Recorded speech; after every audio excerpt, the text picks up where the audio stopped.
Tanur custody കൊലപാതകത്തിൽ അന്വേഷണം ശക്തമാക്കി സിബിഐ. താനൂർ പോലീസ് സ്റ്റേഷനിലും താമിർ ജിഫ്രി താമസിച്ചിരുന്ന ആലുങ്ങലിലെ വാടകമുറിയിലും കേന്ദ്ര ഫോറൻസിക് ഉദ്യോഗസ്ഥർ പരിശോധന നടത്തി. സിബിഐ അന്വേഷണം ശരിയായ ദിശയിലാണെന്ന് താമിറിന്റെ സഹോദരൻ ഹാരിസ് ജിഫ്രി റിപ്പോർട്ടറിനോട് പറഞ്ഞു. താമിർ ജിഫ്രി താമസിച്ചിരുന്ന ചേളാരി ആലുങ്ങലിലെ വാടകമുറിയിലെത്തിയാണ് കേന്ദ്ര ഫോറൻസിക് ഉദ്യോഗസ്ഥർ ശാസ്ത്രീയ തെളിവ് ശേഖരണം നടത്തിയത്. കേസിലെ സാക്ഷികളായ മൻസൂർ, ആബിദ്, ജബീർ എന്നിവരുടെ സാന്നിധ്യത്തിലായിരുന്നു പരിശോധന. കെട്ടിട ഉടമ സൈനുദ്ദീനിൽ നിന്ന് ഉദ്യോഗസ്ഥർ വിവരങ്ങൾ ശേഖരിച്ചു. താമിർ ജിഫ്രി അടങ്ങുന്ന യുവാക്കളെ ആലുങ്ങലിൽ നിന്നാണ് ഡാൻസ് ഓഫ് സംഘം കസ്റ്റഡിയിലെടുത്തതെന്ന വാർത്ത പുറത്തുവിട്ടത് റിപ്പോർട്ടറായിരുന്നു. പോലീസ് വാദം വ്യാജമാണെന്ന് തെളിയിക്കുന്നതായിരുന്നു റിപ്പോർട്ടറിന്റെ കണ്ടെത്തൽ. ക്രൈംബ്രാഞ്ച് അന്വേഷണ സംഘവും ഇവിടെ പരിശോധന നടത്തിയിരുന്നു. അതേസമയം സിബിഐ അന്വേഷണത്തിൽ വലിയ പ്രതീക്ഷയുണ്ടെന്ന് താമിറിന്റെ കുടുംബം പ്രതികരിച്ചു.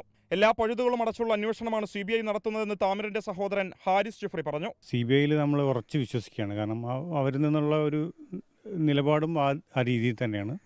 എല്ലാ പഴുതുകളും അടച്ചിട്ടുള്ള ഒരു അന്വേഷണമാണ് എന്നാണ് എൻ്റെ ഒരു വിലയിരുത്തൽ. അവരിൽ നിന്ന് സംസാരിച്ചതിൽ എനിക്ക് കിട്ടിയതിൽ ഒരു വിലയിരുത്തൽ. ഈ ശാസ്ത്രീയമായ തെളിവുകളൊക്കെ ശേഖരിച്ചിട്ടുള്ള ഒരു അറസ്റ്റാവും മിക്കവാറും ഇവിടുന്ന് പ്രതീക്ഷിക്കുകയാണ്.